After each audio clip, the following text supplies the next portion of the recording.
at the end of each day, this amazing phenomenon would happen consistently where hundreds, maybe 1,000 of the walkers or riders who had gotten in early would migrate toward the entrance to camp kind of as the sun was going down to welcome in the last few riders or the last few walkers. And they were typically the people who were in the worst physical shape, who had had the hardest time completing that day. And they would, they would come into view, and this roar would come over people, and you'd just be bawling at the sight of this person who had moved beyond their limits in every way to complete this day, and the support that they were getting from the crowd, and the back and forth emotions. It was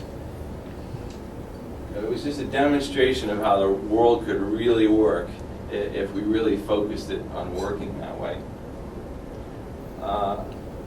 So doing these events for 10 years and getting criticized the more successful we got, you pay your people too much. You print glossy brochures. Your advertising's too flashy. Your expenses are too high. It gave me a unique perspective on the way the public thinks about charity. And it was out of that observation that this book came. So it's really kind of a lab report on 10 years of working in this arena. The book is about transforming the way the donating public thinks about charity. It's about changing virtually everything we've been taught, because I think most of what we've been taught is upside down. I think it's backwards. I think it's a danger to human life, and I think it's ultimately immoral. It's about radical things like getting people to stop asking the question, what percentage of my donation goes to the cause? And I'll explain why in a minute. It's about giving charities enormously more freedom to spend money on things that we call overhead and then think of as negative things, so that they have some hope, so they can raise enormously greater sums of money and have some hope of achieving some fraction of the scale of the problems they and you are chartered to confront. When I would tell my friends that I was working on a book about liberating the nonprofit sector, if it was at a party, they would look like, oh my God, why did I have to ask him what he's working on? Which is the effect that lovely poetic phrase, nonprofit sector, has on people. But I would specifically say, the book's about freeing charities to raise more money, and they would consistently, to a person, say to me, oh, that's great, because the money never gets to the people who need it, right? That's the public's mantra about charity. The money never gets to the people who need it. So I would have to say, actually, that's not what I think. I think the money does get to the people who need it. I think nonprofits do amazing work, and I want to see them be able to do more amazing work. So I'm on an Al Gore-like mission to transform the way the public thinks about these things. Before I move on about the book, just to give you an idea of the emotional sensibility of the events, this is the commercial that Ken started to play that we would run for the breast cancer 3 days.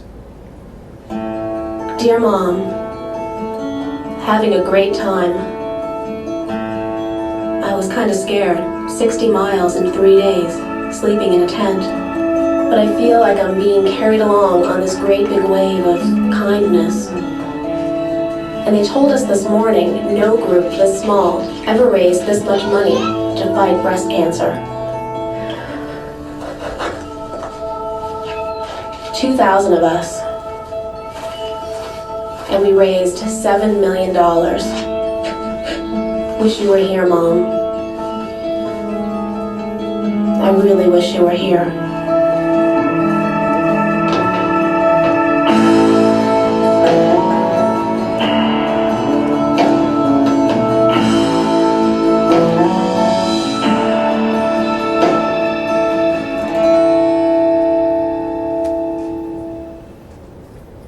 So a few statistics. In 1997, UNAIDS estimated that 1.1 million adults and children had died of AIDS in the world. 10 years later, despite the introduction of protease inhibitors, that number had doubled, and UNAIDS estimated that 2.1 million people died of AIDS in the world. In 1997, as you just saw when we launched the Breast Cancer 3 Days, 43,000 American women died of breast cancer. 10 years later, that number had not changed very much. In 2007, about 41,000 American women died of breast cancer. In 1992, the United Nations estimated that there were 824 million people malnourished in the world. 10 years later, that number hadn't changed very much. The UN estimated that there were 820 million people malnourished in the world.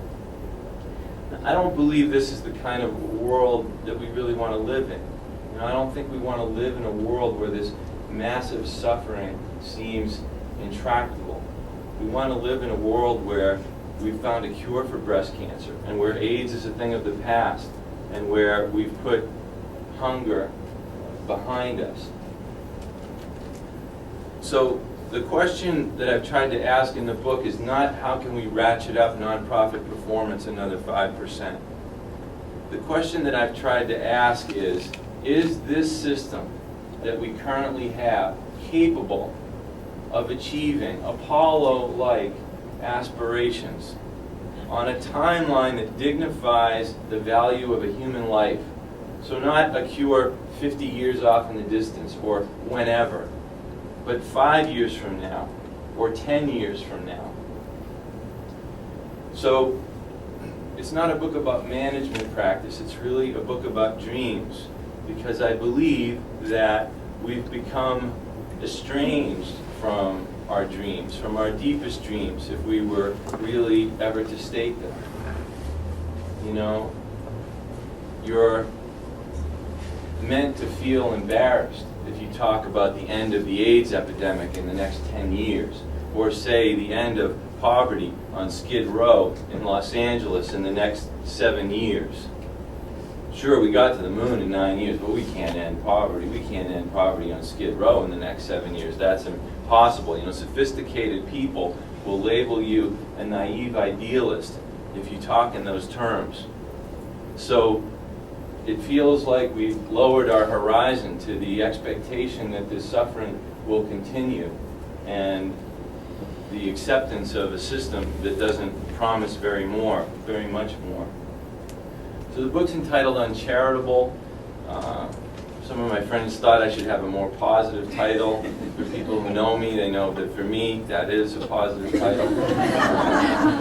but really, it felt to me that we have a problem, and that problem needs to be stated clearly. And any system that can't set its sights on anything greater than an efficiency seal of approval, to me, is the opposite of real charity. These are life and death issues. And we ought to abandon our loyalty to that system, and we ought to redefine the moral high ground. Right now, the moral high ground is occupied by whoever sacrifices the most. And I think the moral high ground ought to be occupied by whoever alleviates the greatest suffering, whether there's sacrifice involved or not. So my observation in the book is that we have two rule books. We have one for charity, and we have one for the rest of the economic world. We blame, or many people blame, capitalism for creating these huge inequities in our society. But then, and presumably because capitalism would have to be a very powerful thing to do that, right? But then we refuse to allow charity to use the tools of capitalism to rectify those inequities. So I looked at that discrimination in 5 different areas.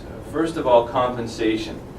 So we allow the for-profit sector to pay people, with the exception of these ridiculous CEO salaries, a competitive wage, for the most part based on value. But we have a visceral reaction to the notion of people making money in charity.